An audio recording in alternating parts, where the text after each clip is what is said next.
He's winning races. He's leading laps. He might be the best driver on the track right now. And he just told the entire sport he's planning to walk away. What if the greatest driver still standing in NASCAR today is already counting down his own final laps? Not because he's losing, but because he's terrified of what winning less would feel like. And what if the sport he loves just handed down punishments that prove nobody, absolutely nobody, is safe from accountability? Stay right here, because before this script is over, you're going to hear something about Denny Hamlin that almost no superstar athlete has ever had the guts to say out loud. And look, if you're someone who actually wants to know what's really going on inside NASCAR, not just the surface level stuff, make sure you hit that subscribe button right now. Because we cover the stories that actually matter, the ones that shape where this sport is headed. Hit subscribe, hit the bell. You don't want to miss what's coming. Let's get into it. There are two stories hitting the NASCAR world right now, and honestly, both of them landed in completely different ways. One of them involves a major figure in the garage making comments that could define how fans remember an entire career. The other involves NASCAR stepping in after a race weekend and handing down penalties that are going to impact real people and real teams going forward. And what's fascinating is that when you put both stories side by side, they actually paint a picture of exactly where this sport is right now. The pressure, the success, the timing, the accountability, and the incredibly difficult decisions that come when you're trying to stay at the absolute highest level of NASCAR. One of these stories might make you wonder if we're closer to the end of a legendary era than any of us realized. The other raises serious questions about discipline, safety, and how seriously NASCAR continues to enforce its own rulebook. So let's start with Denny Hamlin. And I want you to really pay attention here, because what Hamlin said this week is one of the most honest, raw, and genuinely surprising things we've heard from a superstar driver in a very long time. Here's the thing most fans don't fully appreciate right now. Denny Hamlin is not slowing down. He is not in decline. He is not a driver clinging to relevance or searching for speed he no longer has. Right now, in this current 2025 NASCAR Cup Series season, Hamlin just picked up his second points-paying victory of the year at Nashville Superspeedway. If you include the All-Star race, that's 3 trips to victory lane this season. 3.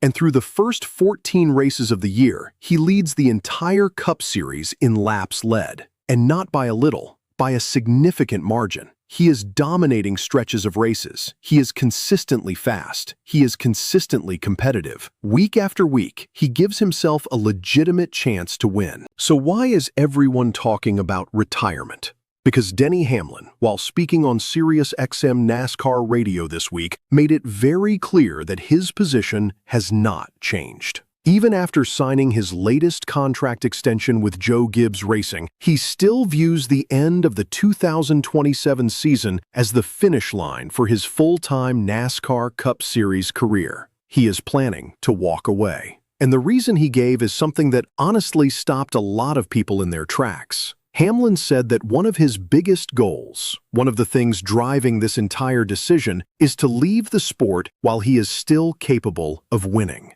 Not after the decline begins, not after fans start to notice a drop-off in performance, not after people inside the garage start quietly wondering if his best days are behind him. Before any of that happens, he wants to leave while the fire is still burning exactly the way it's burning today. He talked about wanting to wake up on race mornings, still genuinely believing he has a real shot to win that day. And then he said something that made a lot of people lean in. Hamlin openly admitted that both his ego and his paranoia are playing a role in this decision. He said, and these are his words, that his ego is extremely paranoid about the inevitable downward trend that comes for every athlete and every race car driver eventually. Think about how rare it is to hear that from someone at this level. Most athletes, most elite competitors at the top of their sport, they don't admit that kind of fear. They push it down. They ignore it. They tell themselves and everyone around them that they're fine, that they've still got it, that there's no reason to stop. And sometimes that works out. But very often it leads to those painful final years where a legend is clearly past their prime but can't let go. Hamlin is saying out loud that he refuses to let that happen to him. He would rather leave something on the table. He would rather have people saying he still had more to give than have people wondering why he didn't retire 2 years earlier. And honestly, as a fan of competition and sport in general, that is a deeply understandable mindset. Finding that perfect exit moment is one of the hardest things any elite athlete ever has to do. We have seen legends across every sport wrestle with that decision and get it wrong in both directions. Some retire too soon and spend years wondering what else they could have accomplished. Others hold on too long and watch their legacy get complicated by those final, struggling seasons. Hamlin is trying to thread that needle deliberately and intentionally while he's still at the top. Now, and this is where the conversation gets really interesting, someone brought up LeBron James. LeBron is 41 years old and still performing at a remarkable level in the NBA.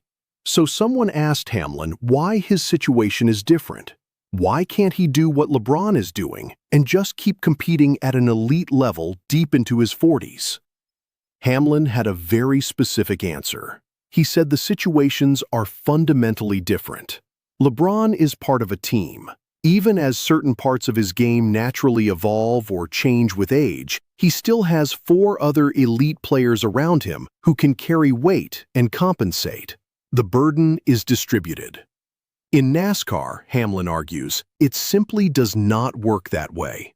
Yes, the team matters enormously. The crew chief, the pit crew, the engineers, the whole organization, all of it matters. But the driver still carries such a massive percentage of the overall performance equation that even a small, subtle decline in ability could dramatically affect championship outcomes. And Hamlin said specifically that it would be very hard for him to genuinely believe he could win a NASCAR Cup Series championship over a grueling 10-race playoff run if he truly knew that part of his skill set had quietly slipped. That honesty is striking, because most athletes won't admit that possibility even exists until it's already too late. Now, there is reportedly pressure coming from inside Joe Gibbs Racing to reconsider. People close to the team have allegedly been trying to get Hamlin to at least think about extending beyond 2027. And you can understand why.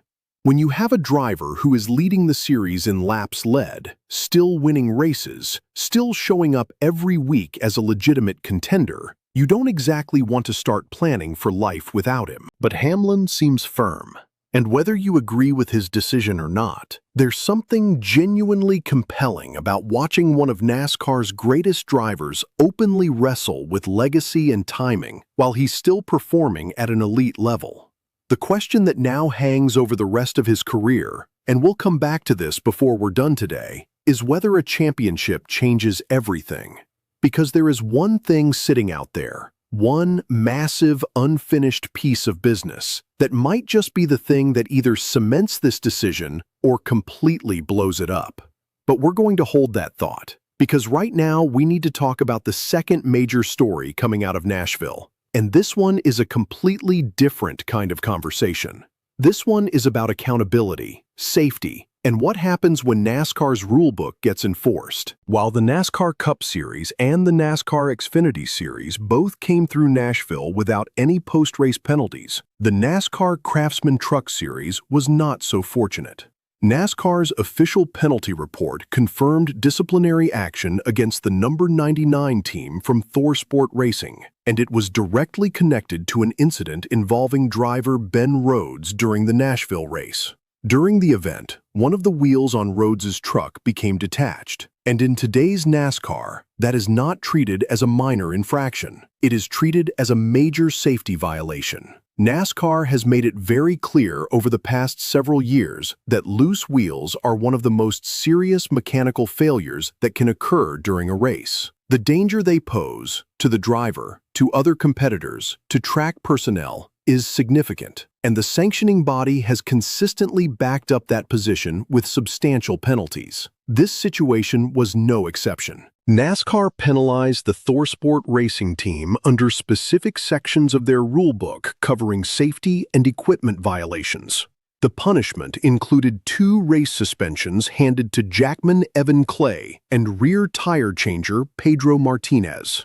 Both crew members will miss this weekend's race at Michigan International Speedway and the upcoming Truck Series event at the San Diego Naval Base later this month. For ThorSport Racing, that is a real and meaningful consequence. In today's NASCAR, pit road execution is one of the most critical factors in race outcomes. Track position is everything. Milliseconds matter. Losing experienced, trusted pit crew members for multiple consecutive races does not just affect morale, it directly affects how competitive the team can be.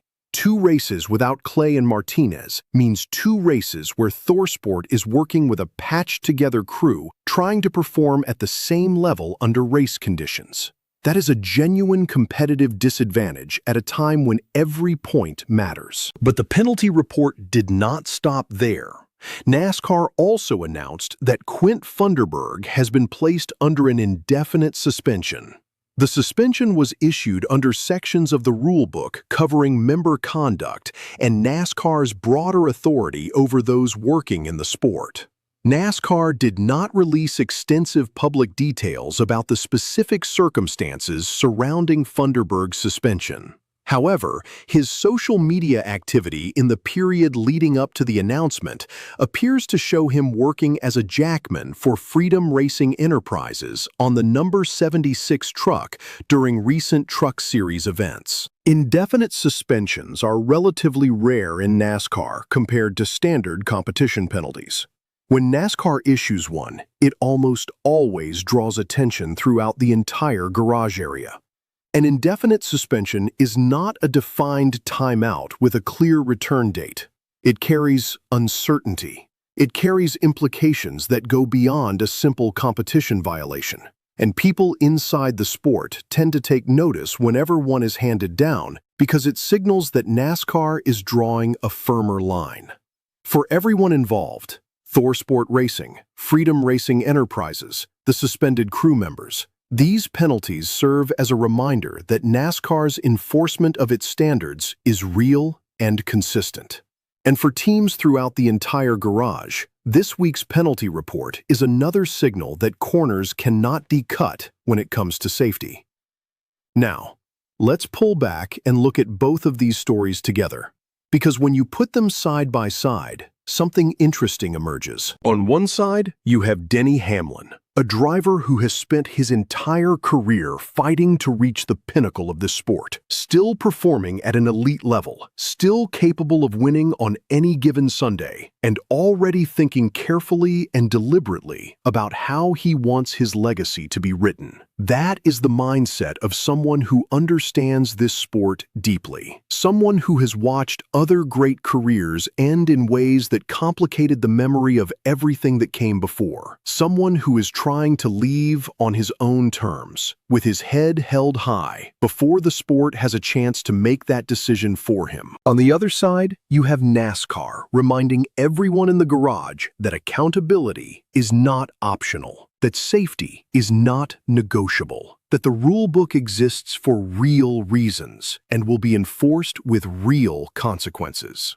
The suspensions coming out of Nashville are a message, not just to ThorSport Racing and Freedom Racing Enterprises, but to every crew member and every team in the sport. These two stories don't seem connected on the surface, but they're both really about the same thing. They're about what it takes to stay at the top of this sport, the discipline it demands, the sacrifices it requires, the standards it holds everyone to. Whether you're a Hall of Fame caliber driver managing his own exit, or a pit crew member whose mistake triggers a NASCAR investigation, this sport asks a lot from the people inside it, and the ones who last The ones who leave legacies worth talking about are the ones who take those demands seriously. Now, here's the thing I want to leave you with.